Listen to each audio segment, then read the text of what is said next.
تو گھر کا حاکم کون ہے؟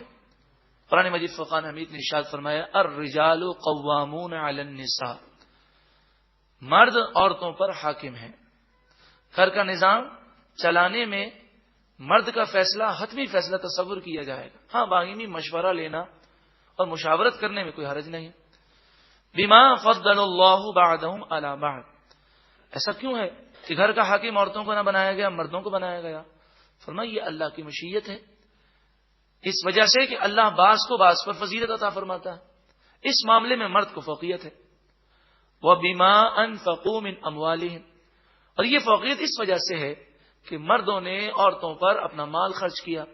عورتوں کے فضائل بیان ہوئے. فالصالحات، پس نیک عورتیں وہ ہیں قانتات، جو اللہ اور اس کے رسول کی فرما بردار ہیں.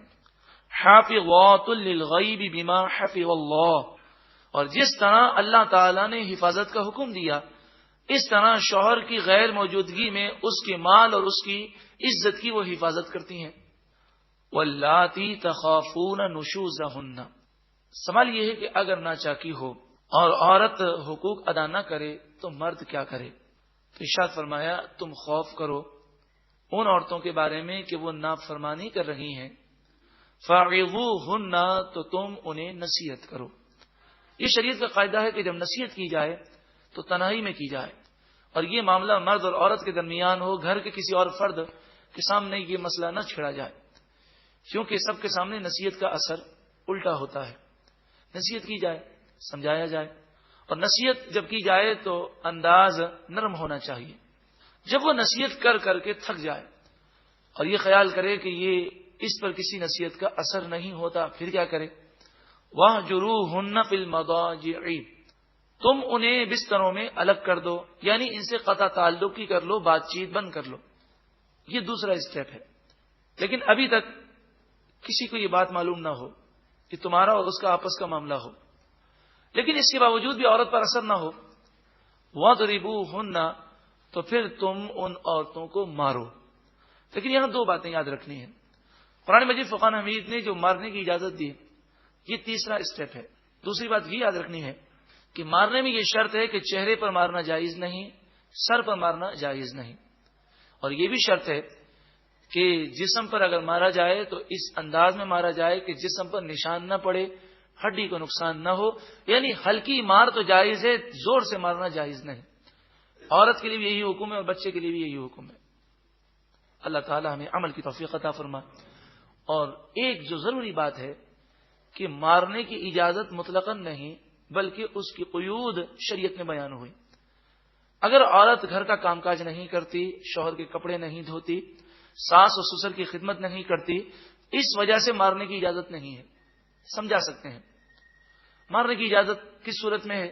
نماز نہ پڑھتی ہو، بے حیائی کے کام کرتی ہو، غیر مردوں سے تعلقات رکھتی ہو، پردہ نہ کرتی ہو، تو ان معاملات میں شوہر کو سختی کی اجازت ہے. لیکن افسوس کا مقام یہ ہے کہ عورت نماز پڑھے یا نہ پڑھے آج کل کے مردوں کو اس کی پرواہ نہیں. ہاں، اگر ان کے کپڑے استری نہ ہو تو یہ غصے میں آ جاتے ہیں.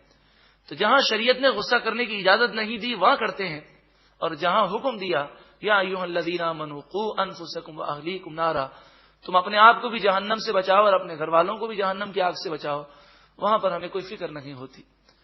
ارشاد فرمایا فَإِنْ أَطَعْنَكُمْ، پھر اگر وہ تمہاری فرمانبرداری کریں، فَلَا تَبْغُوا عَلَيْهِنَّ سَبِيلًا، پھر تم ان پر مارنے کے لیے کوئی راستہ تلاش مت کرو، تم ان پر کسی قسم کا ہاتھ نہ اٹھانا اگر وہ ان گناہوں کو چھوڑ دیں. یہاں پر میں عرض کر دوں کہ مفسرین نے مارنے کے لیے 4 یا 6 مواقع لکھے ہیں، وہ چند ایک ہی ہیں. اس کے علاوہ خاتون کو مارنے کی اجازت نہیں ہے. ان اللہ کان علیٰ کبیرا، بے شک اللہ تعالی بلند و بالا ہے اور بڑا ہے. اگر تم مظلوم پر ہاتھ اٹھاؤ گے تو یہ سوچ لینا کہ اس مظلوم کا رب جو تمہارا بھی رب ہے وہ بلند و بالا اور سب سے بڑا ہے. وہ جب بدلہ لے گا تو تم دنیا کے اندر اس کے عذاب سے بچنے کے لیے کوئی حمایتی اور مددگار نہ پا سکو گے، بلکہ قبر و آخرت بھی تباہ ہوگی.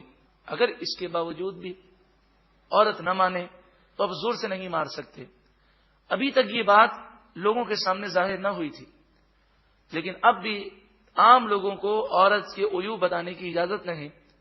خاندان کے 2 بڑوں کو جمع کیا جائے، ایک عورت کے خاندان کی طرف سے ہو، ایک مرد کے خاندان کی طرف سے ہو، یہ بڑی عمر کے افراد ہوں یا اگر بڑی عمر کے نہ ہوں تو سمجھدار قسم کے لوگ ہوں اور قریبی رشتہ دار ہوں جو حسد نہ رکھتے ہوں اور وہ سلو کروانا چاہتے ہوں، ان کے سامنے دونوں کا معاملہ رکھا جائے اور وہ دونوں سلو کرنے کی کوشش کریں۔